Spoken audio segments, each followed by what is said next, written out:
વિશ્વ ઉમિયાધામની પરિભ્રમણ યાત્રાનું આજે બોટાદ શહેરમાં ભાવભર્યું સ્વાગત કરવામાં આવ્યું, જેમાં મોટી સંખ્યામાં પાટીદાર સમાજના લોકો જોડાયા। જય ઉમિયાના ગગનભેદી નાદથી સમગ્ર બોટાદ શહેર ભક્તિભાવથી ગુંજી ઉઠ્યું હતું।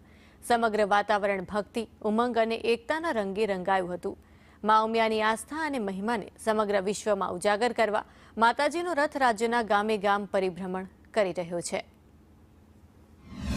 બોટાદની અંદર એનું સમાપન છે, ત્યારે બોટાદની અંદર લગભગ 10,000 થી વધારે અહીંના પરિવારના તમામ વર્ગના પરિવારો આજે રથયાત્રામાં જોડાવાના છે અને રથયાત્રાના અંતે લગભગ 20,000 થી પણ વધારે અહીંના બોટાદ શહેરના, બોટાદ જિલ્લાના, આજુબાજુના ગામના તમામ વર્ગના તમામ લોકોની એક જાહેર સભા થવાની છે।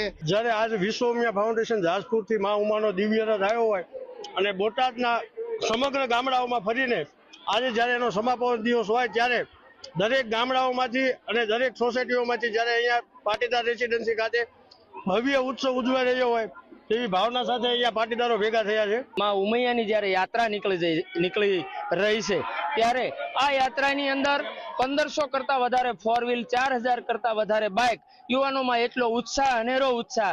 અને આરપી સાહેબ, અમારા તમામ આગેવાનો, ભામાશાઓ, યુવાનો જ્યાં માં જગતજનની જ્યારે બોટાદની અંદર પધાર્યા છે ત્યારે એક દિવસ માં કે નામ ના નારા